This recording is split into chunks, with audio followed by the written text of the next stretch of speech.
And guys, what is going on? How you doing tonight? This is the Club of the Man 1993, and yep, as you can see, it's official. It's officially Christmas season in the House of the Man, as we have, of course, back returning as I usually do during the holiday season, me reviewing right by my little tiny Christmas tree. Hopefully next year it will be a bigger Christmas tree, as hopefully I'll have my own place next year this time, as I'm hoping to by spring. But yeah, so the Tree of the Man, light it up, man. So let's talk about last night, guys. Right? Let's talk about last night. Yeah, so I sit down, turn on the TV at 8 o'clock like usual on Monday night to watch my show. And I'm just sitting there for a first 45 minutes. Then I thought, oh, I should pull out my brand new cell phone, of course, my iPhone 11. Open it up. I went on to play Baseball Superstars 2013. I played through the rest of my season. I did awesome. I was MVP. I just came up short with, being, what's it called? I came up short with advancing to the next cup, but I still did awesome. And of course, at the same time, my character's relationship with a scientist who's a queen with upgrading, but trying to discover some type of gold and whatnot. And then I continued to watch through, and then I continued to play through, and then of course 11 o'clock came. I'm like, okay, time for bed. So that was my night, guys. So that's it, guys. I'm checking out. Have a good rest of your night. Peace out, everybody.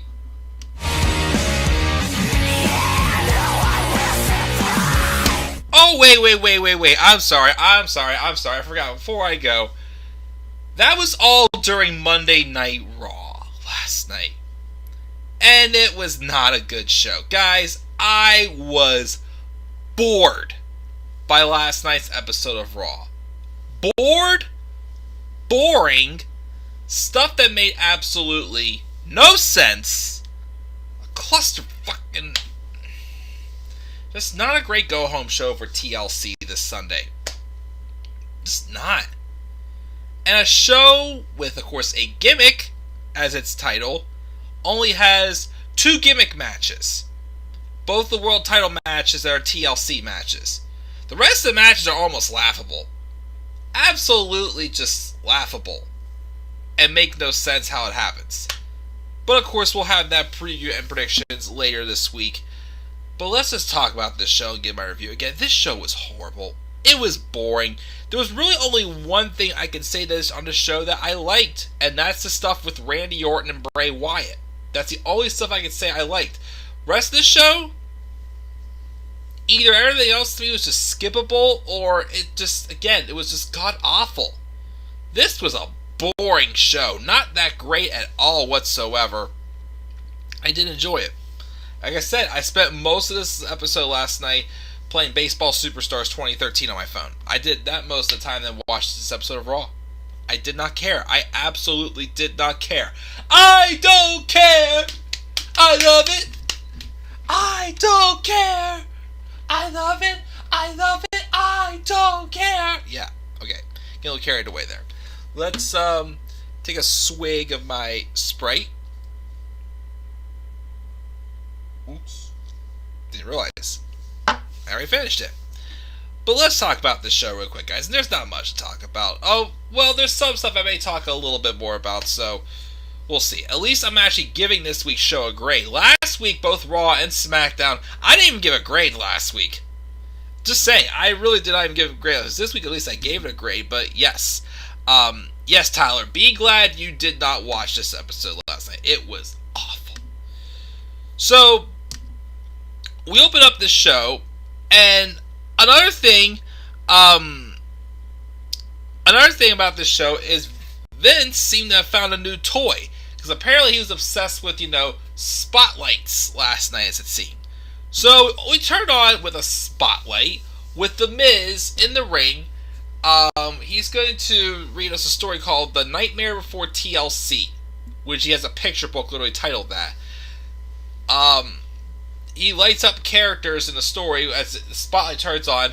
First was AJ Styles, his big buddy Omos, who literally made a directorial decision and cut, so Omos' light gets cut out, and Drew McIntyre, who is John Morrison dressed up in some goofy ass outfit again. And the thing was seeing those two in the ring together, it's like, why can we not get John Morrison booked correctly, not like a dumbass idiot, against AJ Styles?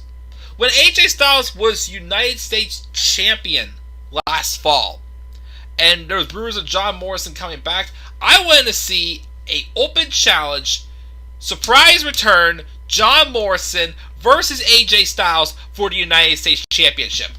That would have been money. Much better than the return we got for John Morrison, just showing up to help Miz after the Miz has a meltdown and turns heel again. Jeez, oh man, was that just a disappointing return. So basically, they have those scenes, and Miz narrates it with Styles kicking McIntyre's ass, and then he adds his own scenario where he successfully cashes Money in the Bank, and the post-credits scene, of course, AJ doesn't like this, and they begin to bicker. Out came Sheamus, who said he thought he hadn't seen it all in WWE, but he clearly hasn't. This community theater was slightly entertaining, but he has a match against Styles, and they've been running their mouths. He's been prepared to fight. I like to fight, so I guess we for sure have babyface Sheamus. I've been tempted to do a face turn for Sheamus. I kind of want to see what happens after, at least at TLC or after TLC, if that's when Sheamus turns on McIntyre or not. You know, at some point we're getting a match with Drew McIntyre and Sheamus, which the chemistry these two have with each other, it would probably be good. So AJ tells Sheamus if he's not part of the solution, he's part of the problem. And Sheamus says he prefers being part of the problem. And then Styles begs off, backs to the corner, throws one of the Christmas trees at Sheamus, and then we have a match with AJ Styles and Sheamus that was fine or whatever. But during the match, in front of the freaking referee, Omos, who apparently, again, is not good in the ring at all whatsoever, picks up AJ Styles to help him out. Shouldn't that be a DQ? Shouldn't that be a DQ? I thought it was a DQ, but I guess not. Must be crazy and, you know, it must not be a DQ. Who the hell knows? So the match continues on, and then eventually Styles wins with a folding press on Sheamus. And after the match, Sheamus trips through the ropes and basically is hanging upside down with his feet caught in the ropes. And AJ Styles just started kicking the crap out of him and started smashing him with a chair. It was weird. That's all I can say. It was definitely just weird. And I'm just like, whatever. I'm already losing interest in this show already with that. Like, this was whatever. We got footage from the Hurt Business harassing a crew member wearing a Matt Riddle shirt and eating a bro nut. Oh, Matt Riddle. That Riddle man. He's not a main eventer, but he's still a good guy. He is funny. So I'm gonna just laugh about him and then just have him eat bro nuts. Oh, bro nuts. Again, I'm pretty sure Vince literally has a little too much fun every time someone says bro nuts. That's why I said Vince McMahon takes the bro gimmick and makes it something more fitting for him and not entertaining as Matt Riddle can be. So yeah, again, I'm already souring still on Matt Riddle because I hate the promos he cuts. I hate the promos he cuts. Sorry, but I do. So we got that, and then basically her business, they're going to teach Riddle some respect tonight as he has a match with them. But then they have a match with Jeff Hardy and the New Day teamed up against Bobby Lashley, Cedric Alexander, and Shelton Benjamin. And then it looks like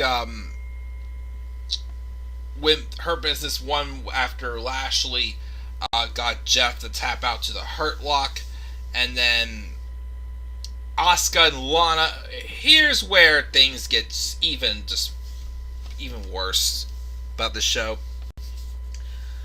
Lana gets ready for a match with Nia Jax. The match happens, and Nia somehow trips into a tree of woe and a double stomp from Lana.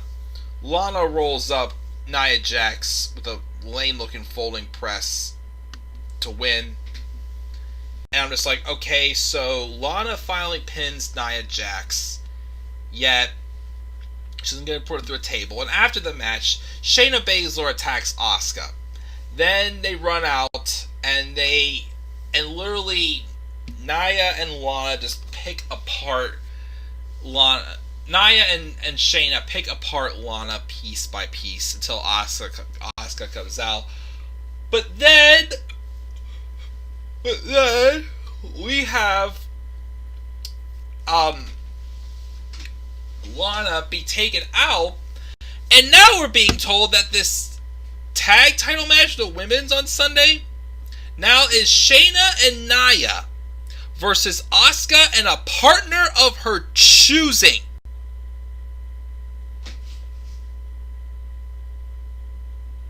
What the hell? Like, the fact of seeing Lana and Asuka teaming up to take on Nia Jax and Shayna Baszler is stupid. But at least, even though I'm not a fan of it all whatsoever, at least there's a story. And that's the match we could have seen Lana Jax. Wow. You can tell I'm tired and I didn't care about this show. Lana give Nia Jax her comeuppance by putting her through a table.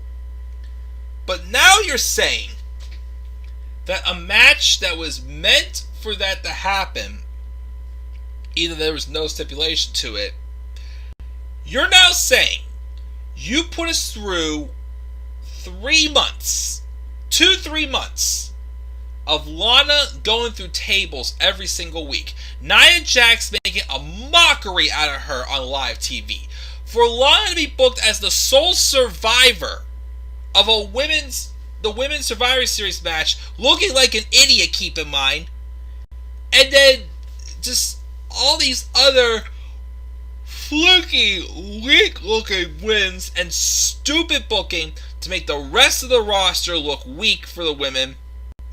And now you're going to write her out of the match that she should have been getting her comeuppance at a pay-per-view. So you've basically wasted all of our time, all the women's time, making everyone look like trash just for Lana to not even have the match to get her comeuppance. Like, this was not enough. Just pinning Nia with like a folding press, this looked lucky. This was no anticlimactic ending to the story or anything. So what are you going to do now? Have it be Asuka and Charlotte Flair return? Like, no! Like, who wants to see Asuka and Charlotte be tag champs? They're going to be like, oh, well, like, Nia was the one who wrote Charlotte off TV, but what sense does it make for Asuka and Charlotte to team up? Seriously, like, what sense does it make? Literally none. Because that's what I'm thinking going to happen. I think we're going to be having Asuka and Charlotte. Charlotte will come back and team up with Asuka, when they could have just handed it back to Dana Brooke and Mandy Rose. I'm just saying, at least they're actually, even though their team is random, at least they actually have a little bit to them. So, yeah, so what was the point of all this? Again, as I keep saying, what in God's name was the freaking point of all this bullying Lana on live TV, just for her to not even get the pay-per-view match where she gets her comeuppance? I think that makes absolutely no sense whatsoever. And again, because it kind of goes away how later tonight we had a match with Shayna Baszler and Dana Brooke, and then that's when Mandy returns. But what was the point of that if Mandy and Dana aren't even going to be Asuka's tag partner on Sunday? So stupid. This show is just stupid in general. Oh, speaking of stupid, Elias is in the ring, about to sing a song, and a light comes on, And Elias was a bodyguard in Jackson Riker. Jackson Riker claimed he's been born by hearing Elias's music, and then Elias is interrupted by R-Truth, and then just for people to bombard a 24/7 title, just to make Jackson Riker look dominant. But it didn't work because, once again, first off, why are we doing this? What sense does this make? And two, it's Jackson freaking Riker! Even in NXT, I didn't understand Jackson Riker. I didn't get him. You know, they made him like the third man of the Forgotten Sons. He never participated in their tag matches. So, like, when he did have matches, I was like, what's the point of it? What's the point of it? Like, why do you're making him stand out like a sore thumb compared to the rest of the Forgotten Sons that are completely forgotten, and now the Knights of the Lone Wolf, whatever the heck that dumb stable is all about. And now he's Elias' bodyguard. And what's going to do for him? Nothing. Just nothing. He's probably gonna win the 24/7 championship. Don't be surprised. He'll probably win the 24/7 championship, and it's going to do nothing for him, as always.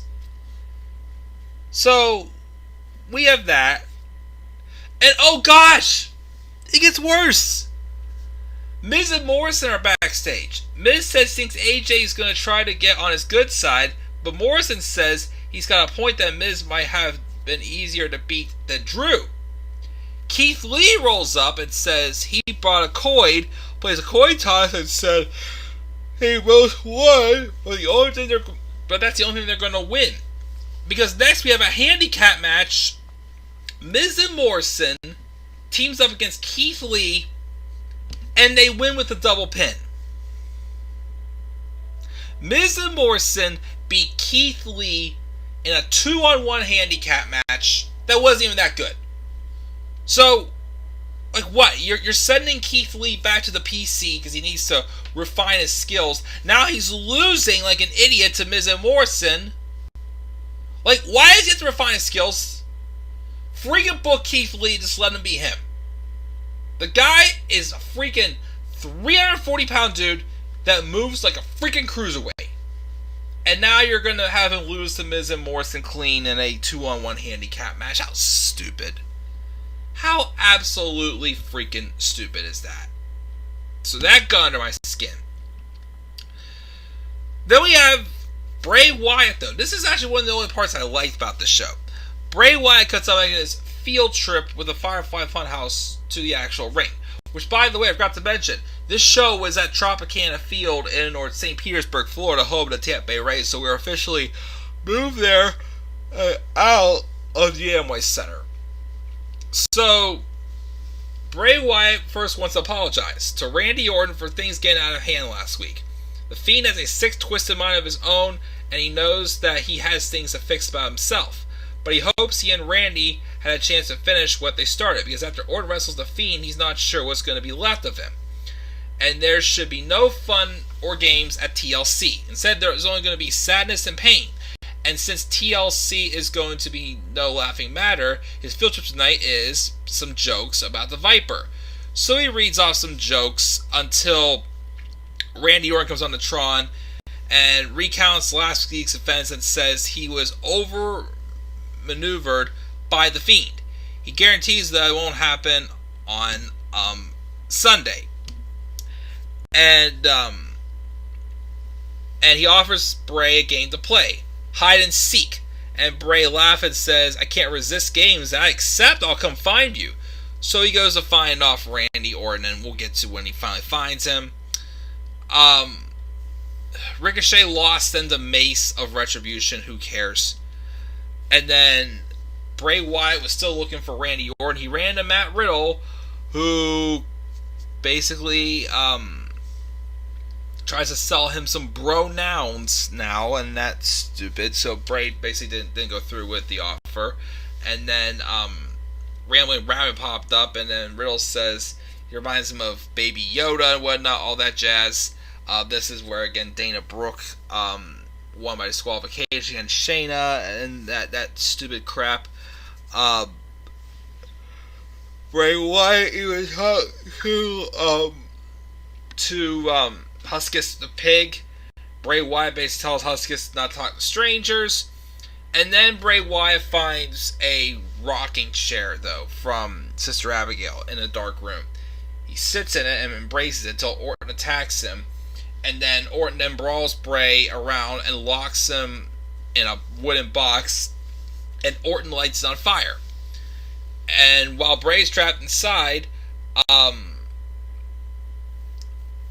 Bray Wyatt rises out as the Fiend and does the mandible claw on Randy Orton. So still kind of playing on that whole storyline of, like, this time around, Orton knows what to expect. He knows the weaknesses of Bray Wyatt. So I like how they're playing on that and kind of making Orton more the heel and Bray Wyatt the face in this feud, which works for me. So I'll take that. Even though I don't expect much of the match, I'll still, take that for what it is, because it actually does make sense with their history. Matt Riddle and Squash MVP. And then we then have the Championship Ascension ceremony.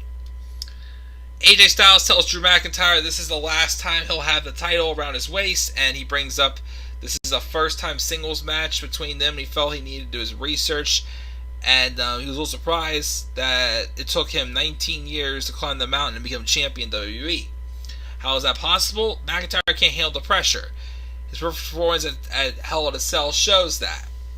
He got the title back, but it changed him, and he's taking too many risks. AJ brings up that he successfully defended the title in a TLC match, but McIntyre has never been in a TLC match. And McIntyre basically says he's always thought his goal was just become champion, but losing it and winning it back made it very clear to him that he wants it to stay, and he wants to stay at the top. And who's Drew McIntyre? He's champion at WWE through the uncharted waters in 2020. He does not crack under the pressure. He's a freaking diamond, and his 19-year journey made him that way. He's going to tear AJ Styles apart on Sunday, and then all that jazz. Excuse me. And then eventually, Miz and Morrison, come out and they brawl, but then sets up for AJ to basically beat down, and of course almost threw in random objects. AJ beat down Drew, and that's how the show ends. Again, did not care. I'm sorry again. This match with AJ and Drew is going to be good on Sunday. I don't think it needs TLC. I think it can be just a normal singles match. I get what they're trying to tell here with, obviously AJ being more experienced in, the bigger, stipulation matches that Drew apparently cannot seem to really get past and succeed with. So obviously this first time TLC match for him is going to be a test. But the rest of it, it's whatever. And also I keep saying this too, AJ Styles does not need a freaking bodyguard. But, that's that.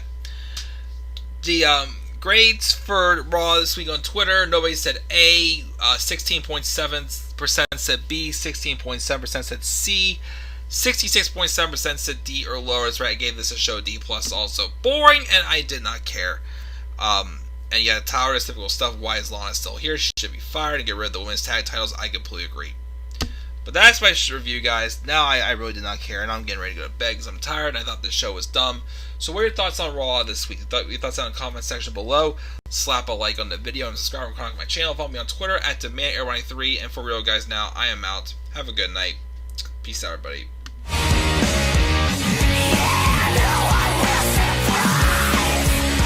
No